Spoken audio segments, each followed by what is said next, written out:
தமிழ் நெஞ்சங்களுக்கு வணக்கம். நான் சிபிகே. நடந்து முடிஞ்ச தமிழ்நாடு சட்டமன்ற தேர்தல் 2026 டிவிகே விஜய் அவர்களுக்கு அதிகமான சீட்டு கிடச்சும் அவரால் ஆட்சி அமைக்க முடியல. சில நம்பர்ஸ் குளறுபடியால் மெஜாரிட்டி இல்லாதனால அவரால் ஆட்சி அமைக்க முடியல. அதற்கு காரணம் பிஜேபி தான். ஸோ பிஜேபி தான் பின்னாடி இருந்து பண்ணுறாங்க. காங்கிரஸோட ஆதரவு டிவிகேக்கு இருக்கிறதால அவங்க பின்னாடி இருந்து ஆட்சி அமைக்க விடாமல் பண்ணுறாங்க அப்படின்னு நிறைய பேர் சோஷியல் மீடியாலாம் பேசிகிட்டு இருக்காங்க இல்லையா. ஸோ அதுக்கான ஒரு புரிதல் காணொலி தான் இது. முதல்ல நம்ம அரசியல் என்னென்னு தெரிஞ்சுப்போம். நம்ம கண்ணுக்கு முன்னாடி நடக்கிறது, இந்த நியூஸ் எல்லாம் வருது இல்லையா, இதெல்லாம் அரசியல் கிடையாதுங்க. பிஹைண்ட் த டோர்ஸ் நம்ம பார்க்கவே முடியாது, நம்ம ஜட்ஜ் பண்ண முடியாது, யூகத்திற்கு ரொம்ப யூகிக்க முடியாத சில விஷயங்கள் நடக்குது இல்லையா, அதுதான் அரசியல். ரைட். இப்போ நான் ஒன்று சொல்கிறேன்.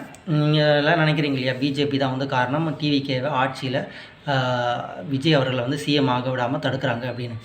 முதல்ல பிஜேபியோட அஜெண்டா என்னன்னு நம்ம தெரிஞ்சுப்போம். பிஜேபி தமிழ்நாடை பொறுத்த வரைக்கும் இந்த 2 திராவிட கட்சிகளுக்கும் மாற்றாக வரணும், அவங்க வரணும், இல்லை அவங்களுக்கு ஆதரவு தெரிவிக்கிற ஒரு ஆள் வரணுங்கிறது தான் அவங்களோட ரொம்ப நாள் ஆசை. இந்த எலெக்ஷன் பொறுத்த வரைக்கும் 2026 பொறுத்த வரைக்கும் எப்படியாவது ரூலிங் பார்ட்டி டிஎம்கே அவுட் பண்ணணும். அப்போ தான் ஏடிஎம்கே கொண்டு வர முடியும். அடுத்து கொஞ்ச நாளுக்கு அப்புறம் அடுத்த எலெக்ஷனில் ஏடிஎம்கே அவுட் பண்ணிவிட்டு அவங்க வரலாங்கிறதா அவங்களோட ஒரு பிளானாக இருக்கும். லாங் டேர்ம் விஷன் அவங்களுக்கு இருக்குது. எப்படியாவது அது அவங்களோட ஃபஸ்ட்டு அஜெண்டா.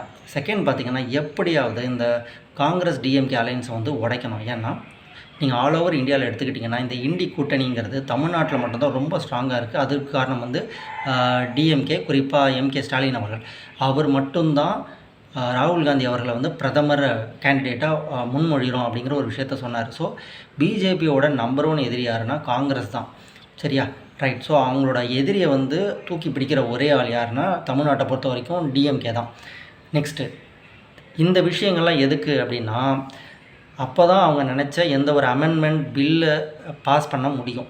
சரிங்களா? பார்லிமெண்ட்டில். ரைட். இப்போ வாங்க, இந்த எலெக்ஷனில் வரப்பிரசாதமாக நடந்த ஒரே விஷயம், பிஜேபிக்கு நினச்சதை விட 2 லட்டாக கிடச்ச ஒரு விஷயம் இந்த எலெக்ஷனில் டிஎம்கேவும் சரி ஏடிஎம்கேவும் சரி மெஜாரிட்டி வரல. மக்கள் ரொம்ப கம்மியான சீட்டு தான் கொடுத்தாங்க. ஸோ உள்ளே வந்தது டிவிகே. இப்போ டிவிகே வந்ததால் என்ன அட்வான்டேஜ் அவங்களுக்குன்னா, அவங்க ரொம்ப நாளாக நினச்ச அந்த டிஎம்கே காங்கிரஸ் அலையன்ஸை உடச்சிட்டாங்க. இதுக்கு காரணம் டிவிகே உள்ளே வந்ததால். ஸோ டிவிகே காங்கிரஸ் அலையன்ஸ் உருவாகிடுச்சு. இப்போது அதனால் என்ன அட்வான்டேஜ் அப்படிங்கிறத நான் சொல்கிறேன். இப்போ எந்த ஒரு பில்லு கொண்டு வர்றதா இருந்தாலும், ஏன்னா பிஜேபியை பொறுத்த வரைக்கும் நிறைய ஐடியா அவங்கள்ட்ட இருக்கும், நிறைய அஜெண்டா இருக்கும், இந்தந்த விஷயத்தெல்லாம் செய்யணும் அப்படிங்கிறது. இப்போ உதாரணத்துக்கு சொல்லுவோமே, 1 நேஷன் 1 எலெக்ஷன் சொல்லுவாங்க. ஸோ நாடு முழுக்க ஒரே கட்டத்தில் தேர்தல் நடத்தணுங்கிறது. இப்போ ரீசெண்டாக சொல்கிறது அந்த டீலிமிட்டேஷன்னு சொல்லலாம், தொகுதி மறுசீரமைப்பு. ஸோ அதை கொண்டு வரணும் அப்படின்னு அவங்க ஆசைப்பட்டாங்க. பட் அவங்களால ஒரு கான்ஸ்டியூஷனல் அமெண்ட்மெண்ட்டுன்னு சொல்லுவாங்க, அதாவது சட்டத்தை லைட்டாக திருத்தணும், 131 அமெண்ட்மெண்ட்டுன்னு சொல்லுவாங்க. ஸோ அந்த சட்ட திருத்தம் அவங்களால செய்ய முடியல. அதுக்கு காரணம் என்னென்னா, இந்த லோக்சபா ராஜ்யசபா இருக்காங்க இல்லையா, அதில் அந்த பார்லிமெண்ட்டில் லோக்சபா ராஜ்யசபான்னு 2 சொல்லுவாங்க. இந்த பார்லிமெண்ட்டில் 2/3 மெஜாரிட்டி இருக்கணும். அப்போ தான் சட்ட திருத்தம் கொண்டு வர முடியும். ஸோ 2/3 மெஜாரிட்டி இருக்கான்னு கேட்டிங்கன்னா, பிஜேபி என்டி அலையன்ஸுக்கு மெஜாரிட்டி இருக்குது. பட் 2/3 அலையன்ஸ் இல்லை. 2/3னா இப்போ 100 பேர் இருக்காங்கன்னா 3/4% அவங்களுக்கு இருக்கணும். அதாவது 67 எம்பிக்கள் அளவுக்கு ஸ்ட்ரென்த் இருந்தால் அவங்களுக்கு 2/3 மெஜாரிட்டி இருக்குது அப்படின்னு நம்ம சொல்லலாம். ஸோ இந்த 2/3 மெஜாரிட்டி பிஜேபி அலையன்ஸுக்கு கிடையாது. ஸோ அந்த 2/3 மெஜாரிட்டியை எப்படியாவது கொண்டு வந்துடணும் அப்படிங்கிற ஒரு முனைப்பில் தான் இப்போ பிஜேபி இருக்குது. அதுதான் இப்போ அவங்களோட ஒரே ஃபோக்கஸ்.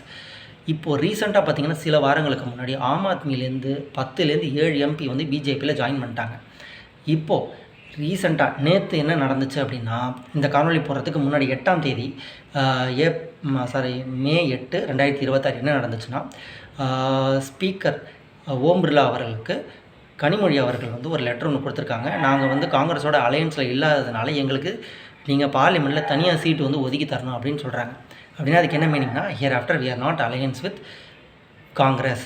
ஸோ இதுக்கப்புறம் பிஜேபி ஏதாவது பில் கொண்டு வராங்க, இல்லை ரெசல்யூஷன் பாஸ் பண்ணணும்னு நினைக்கிறாங்கன்னா, அதற்கு ஆதரவு தெரிவிக்கிற பாசிபிலிட்டி அதிகமாக இருக்குது காங்கிரஸுக்கு. அப்படி ஒருவேளை ஆதரவு தெரிவிக்கலனாலும் நோ சொல்லாமல் வெளிநடப்பு பண்ணிட்டா கூட அது அவங்களுக்கு ஒரு ஃபேவரான ஒரு விஷயமா இருக்கும். இப்போ அடுத்தது, பெங்காலில் அவங்க நினச்ச மாதிரி அதிகமான சீட்டு கிடச்சிருச்சு. ஸோ அதிகமான சீட்டு கிடச்சதுனால அடுத்து வரப்போகிற ராஜ்யசபா எலெக்ஷனில் அவங்களோட பிரதிநிதித்துவம் அதிகமாகும். ஸோ என்னுடைய கெஸ் பிரகாரம் என்னென்னலாம் பிஜேபி நடக்கணும்னு நினச்சதோ அதெல்லாம் நோக்கி அவங்க போய்கிட்டே இருக்காங்க. குறிப்பாக தமிழ்நாட்டில் அவங்க நினச்சதை இம்ப்ளிமெண்ட் பண்ணது டிவிக்கே தான். ஸோ இப்போ சொல்லுங்கள், அவங்கள பொறுத்த வரைக்கும் டிவிக்கு ஆட்சி அமைக்கணும்னு நினைப்பாங்களா மாட்டாங்களா? 100% அவங்களோட மனப்பூர்வமான ஆசீர்வாதம் டிவிகேக்கு விஜய் அவர்களுக்கு இருக்கும். அப்புறம் ஏன் இப்போ ஆட்சி அமைக்க முடியாமல் இருக்குன்னா இதெல்லாம் நம்பரில் நடக்கக்கூடிய குளறுபடிகள், டெக்னிக்கல் டிஃபிகல்ட்டிஸ் தான். நிச்சயமாக டிவிகே அவர்கள் ஆட்சியில் கொண்டு வந்துருவாங்க, இல்லை ஆட்சி அமைப்பாங்க. ஏன்னா டிவிகே ஆட்சிக்கு வந்தால் மட்டும்தான் பிஜேபி சென்ட்ரல் கமாண்ட் நடக்கும். இதுதான் அரசியல்.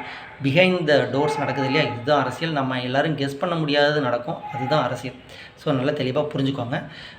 தொடர்ந்து பேசுவோம். மக்களையாலும் மனங்களையாலும் அடக்குமுறையாலும் ஆயுதங்களாலும் அல்ல, அன்பாலும் அகிம்சையாலும். நன்றி, வணக்கம்.